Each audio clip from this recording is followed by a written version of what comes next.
Yo, yo, yo, yo, yo, yo, yo, yo, yo, yo, yo. What's going on? It's Terrell, Hall of Fame, D-Line, tbkc, and all that sweet, beautiful, wonderful shit.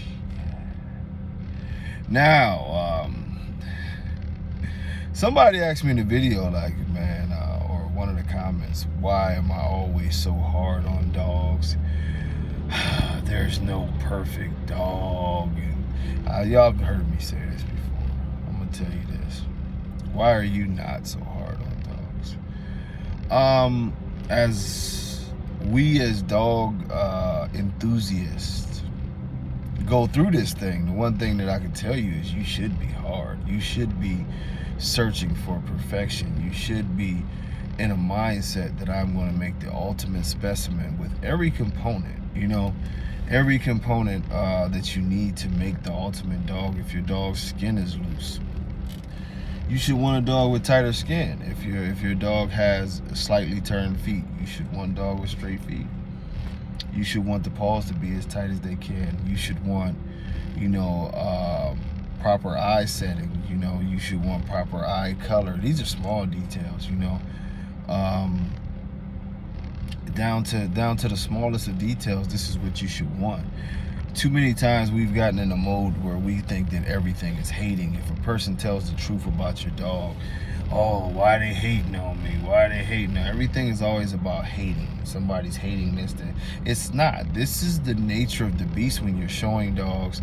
This is the nature of the beast when you're breeding dogs. You have to be to a point to where you are properly evaluating and breaking this dog down to the smallest aspects that this animal can be. It's just that simple.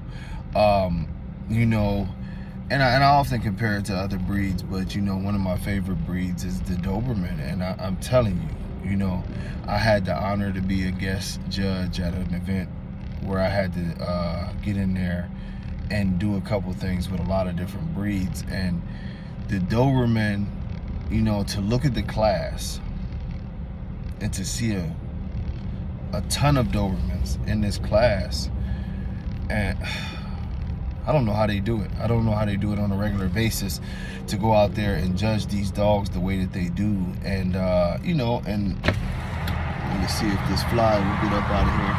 And it doesn't. But, they judge these dogs and they all look like clones of each other. I mean, it's down to the finest science of what this is. And the thing of it is with the bully, what drives me crazy is because it's always an excuse. The dog's back is too long. The dog has a high rear. The dog has an underbite. The dog has crooked feet. The dog has all of these little things. And we always have the excuse to, oh, there's no perfect bully. There's no perfect dog. There are perfect dogs. Let's just end that myth. There are perfect dogs. And what I mean by that is not perfect in your, perception of maybe what you might want in a dog or whatever. Because even as we have dogs that meet the standard, we can start to say, well, maybe he needs a little, I would like if his head was a little broader, or I would like if he was this color. See, that's opinion. But when you start talking about perfection, there are dogs in certain breeds. I don't know if there's one in the American Bully, but there are dogs in certain breeds that have every single attribute of their standard. Now, for instance, and this is where the perfection thing gets debunked. Samurai Paco. If you guys didn't know this, the pocket standard is written after Samurai Paco, the male. The female version is written after Hallie, but Hallie is toned down a little bit, and I'm gonna tell you why. The reason why, now Paco was, when we went to the drawing board on this, Paco was pretty much considered to be the perfect pocket. To this day, if you ask people who've seen Paco and they try to break down Paco, what was wrong with Paco? It's nothing. Bite was clean, feet were great, great movement, beautiful top line. He had everything. This was a perfect dog. He had the bulliness. Paco at times would even look like he could trim down a little bit because he was so stocky, so they couldn't say their favorite line, he didn't have breed type. He had everything. Paco would have been very much so considered the perfect dog. Hallie, on the other hand, why expectations were dropped down is because if you ever seen Hallie, excuse me, if you ever seen Hallie, the thing is that she might have been slightly beyond perfect. and why we say that is because she looked like a male. You know, she looked like a male. She had the size of a male. She had everything that a Paco would have had with no balls, you know. And so we thought that at this point in time, it was almost unreasonable to expect people to consistently produce females like Hallie. And to this day, no one still has, you know. I've seen some with the size, but they don't have the confirmation that she had overall, you know. So it's still, nobody's producing anything consistently like that. And at this point, shit, nobody's producing anything consistently like Paco. But you know, to get back on the topic, the thing of it is that these were two dogs that pretty much fit their standard to the T, because the standard was written after them. You didn't have to tweak either dog's standard at all. When you sat down to write the pocket standard, you could basically just describe what you were seeing in front of you, you know. Those are two dogs, of course. I owned Hallie and showed Hallie, but with Paco, I've seen Paco so many times, you know, even going out to Marco's house several times, and you know, I know the dog up and down. I've seen that dog. I challenge people to tell me what was wrong with Paco. It wasn't. So how could you say there's nothing wrong with certain dogs who fit in their standard? And it wasn't just them two. It's been other dogs that fit in their standard so well that the dog is basically perfect. And what I'm telling y'all, like I said, I know there'll always be that debate, but all this, that, and the other. Some of the things are opinion. If a dog fits its standard conformationally and makes the standard as far as the size and the head shape and the character, and it has all these attributes that it fits its standard to the T, that's a perfect dog. Perfect does exist. Some things, as I've said, have been more so all about you know, your opinion on the topic, but there is a perfect dog out there, and all it boils down back to is the simple fact that the dog has to be conformationally correct. The dog has to be structurally on point the whole way. If it isn't, it can't come close to that.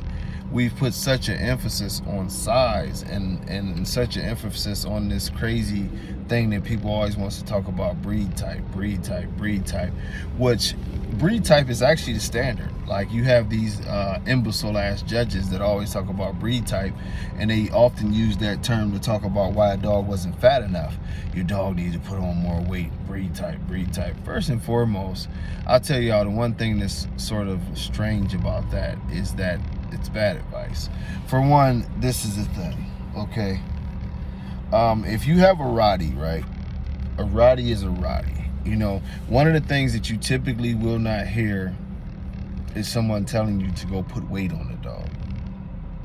Either its genetics has this dog robust and looking as it's supposed to look, you know, overall, or it doesn't. You know, the same thing goes with you know, a German Shepherd or whatever the breed is. The breed is what it is.